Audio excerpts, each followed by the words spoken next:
It executes the program instruction by instruction. So what is that I have in this session? I have OOPS characteristics. It's a very important topic that you have to listen. So can you tell me a process of breaking down the big program into small individual units? Suppose if it is correct, then it will redirect it to the home page. Suppose if it is not correct, then it will show you the error message.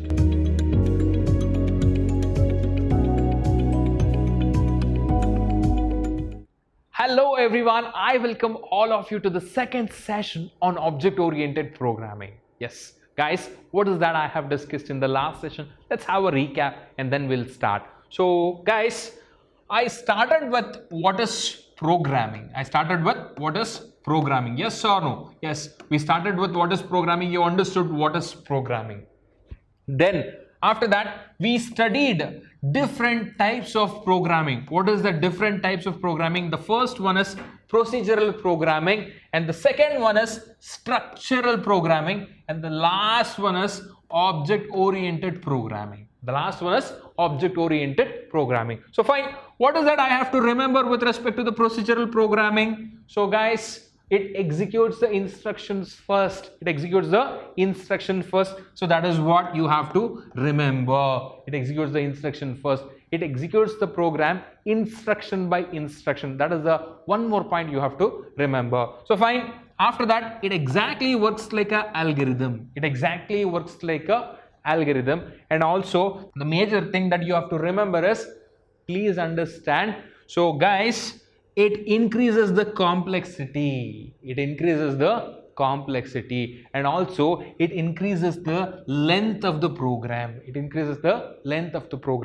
This, guys, remember, drawback of this procedural programming. This is the drawback of this procedural programming. So fine, to solve this, I have the next thing, that is structural programming. What exactly will happen in the structural programming? So fine, I will do the branching. How do you do the branching? With the help of if statement, else statements, and also while loops you will use. With all this thing, you will do the branching and you will solve all this problem, that is complexity, length, all those things you will solve. But still you will have one more problem, that is you will not be able to write the program for real world problems. So that will be the drawback in the structural programming. That's where you will try to implement this object-oriented programming. So guys, what is that I have discussed in this object-oriented programming? I have discussed what is class. And I have discussed what is object. So this is what I have discussed in the last class. What is class? Class contains the similar objects. Class is a group of similar objects. So what is objects? Objects contains the function plus data. So this is what I have discussed in the last session. So guys, let me start this session. What is that I have in this session? I have OOPS characteristics. It's a very important topic that you have to listen. Please understand. So all these things are the characteristics of object-oriented programming. If you learn this concept, one more concept is free. If you learn the characteristics of OOP, advantages of OOP is free for all of you. Listen to me carefully. So how many characteristics I have? I have modularity, number 1, abstraction, number 2, data encapsulation, number 3, inheritance, number 4, I have polymorphism, number 5, dynamic binding, number 6, and the last one that I have is message passing, 7. So remember, you have 7 characteristics. Why are you writing this number, sir? You will remember this number. So whenever you are not able to recollect, so this characteristics, you should remember this number and you have to recollect all these points. How many characteristics you have? You have 7 important characteristics with respect to OOP. Let me discuss this in detail one by one. So what is the first one that I have? So guys, I have modularity. What is that I have? I have modularity. What is modularity? Imagine I have a car. If I remove all the parts of the car, guys, what will happen? I have a parts like glass, I have a mirror, I have a seat, I have a wipers. What is this? A process of breaking down the big car into small parts. That is what I will call it as a modularity. What is the definition for this? So, can you tell me a process of breaking down the big program into small individual units is what I will call it as a modularity. Here the car is a big program. I am dividing this car into smaller individual modules, smaller individual parts. That is, glass is separate, seat is separate, steering is separate.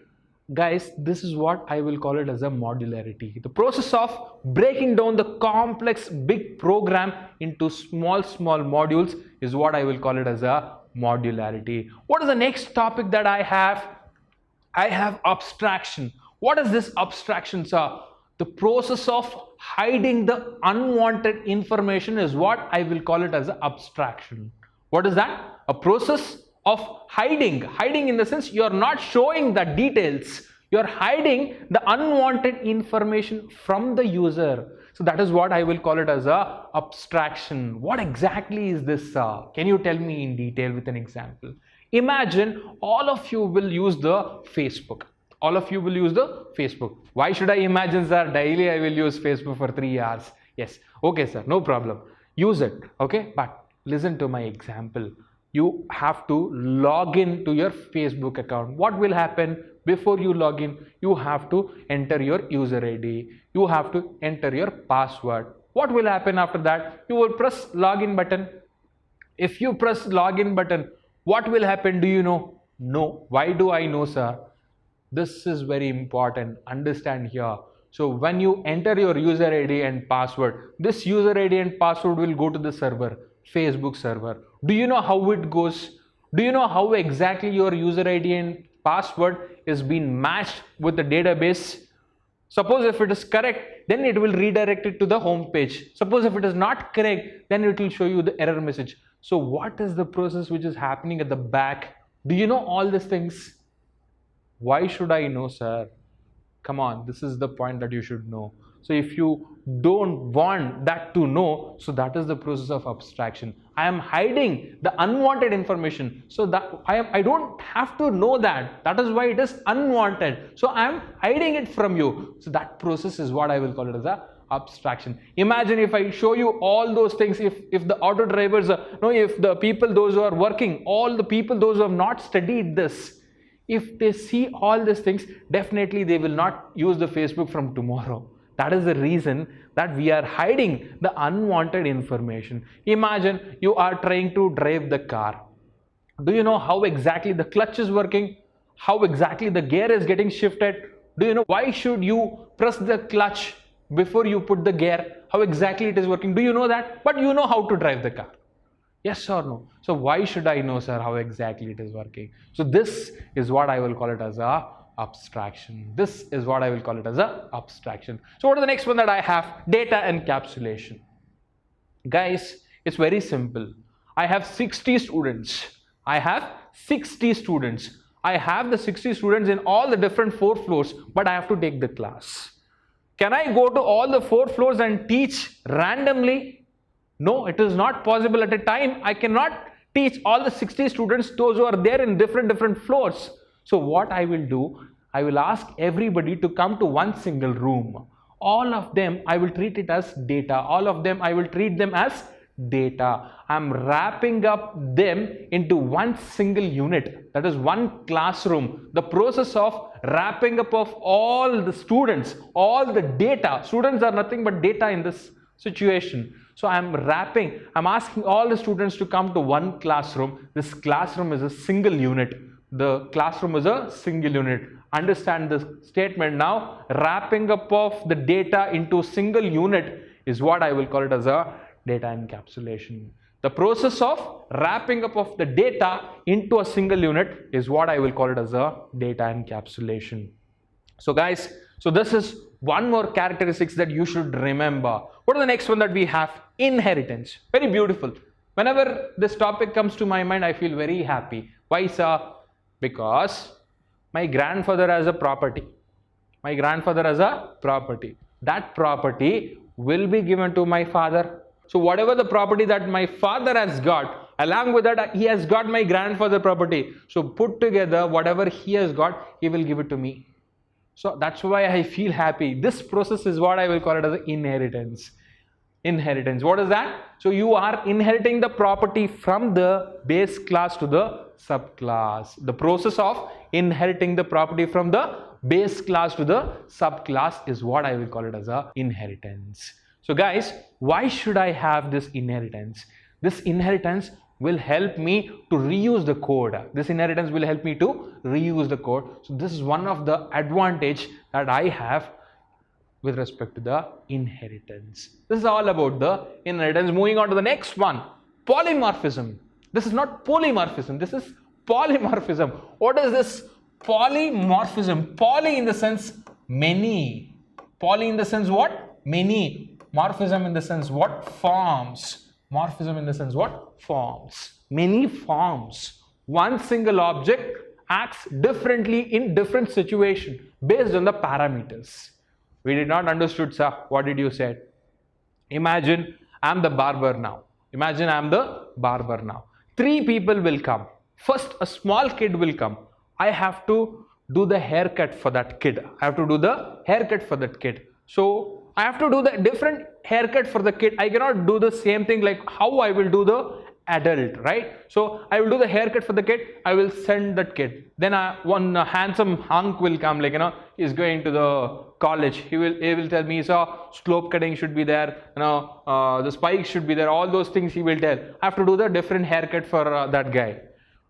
One more lady will come. So I have to do the different haircut for that lady. So I have got a kid and a guy and a girl. So I have to do the different haircut for different guys. But I am the same barber. I am the same barber. Only one, me. Yes or no? The single object performs different tasks in different situation. Polymorphisms, many forms. I am doing the haircut, different forms based on the parameter that I get. Parameter in the sense the customer that I get. That is what I will call it as a polymorphism. For example, if you want to give me the technical example, you have the arrow marks, the cursor, right? When you move the mouse, you will have the arrow marks. When you are reading the PDF, you will have the eye mark, right? When you are not able to edit the text, you will have the cursor something like this, right? I, right? Whenever you are placing it in the PDF, whenever you are pointing something, your cursor will be, mouse pointer will be arrow mark. Whenever it is loading something, it is circle, it will be loading like this. One mouse cursor is performing, it is acting different in different situation. This is an example for polymorphism. So guys, this is what you have to understand with respect to the polymorphism. What is the next one that I have? Dynamic binding. Please understand what exactly this dynamic binding is all about. Dynamic in the sense runtime. Dynamic in the sense runtime. Please make a note of it. Dynamic in the sense runtime. What is the meaning of runtime, sir? Whenever I'm running? No. Whenever you are executing the program under execution, the program is being executed. That is what I will call it as a runtime. So what is this binding? Binding in the sense linking. Binding in the sense what? Linking. So you are binding something, you are linking something during the execution of the program. What is that you are linking? You are linking the procedure call to the code. You are linking the procedural call to the code during the execution of the program. That is what I will call it as a dynamic binding. That is what I will call it as a dynamic binding. Mainly I will be using this in the polymorphism and in the inheritance. So what is the next one that I have? So I have message passing, and this is the last characteristics that we have. Please pass a message to everybody, those who are sitting next to you, that this is the last slide that I have in this session. So guys, what is the meaning of it? So imagine I have a security in front of the college. He is sleeping. and many people are coming and parking the car in front of the gate. I will call the security and I will tell, please ask everybody to remove the car in front of the gate. So this is the message that I have given to the security. So security is what? Security is a function. What is the role of the security? To guard the gate, make sure that no problem will happen near the gate. So guys, I have given the message to him to perform some task. So what is this task? That is what he has to perform after passing a message to him.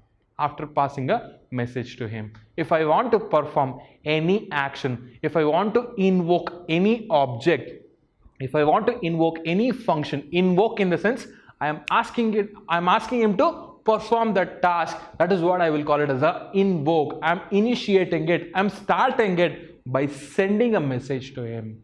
By sending a message to him. Until I send a message to him, he is sleeping. Until I send a message to him, he will be sleeping. So guys, so please understand, by sending a message, I am initiating some task. So that is what I will call it as a message passing. That is what I will call it as a message passing.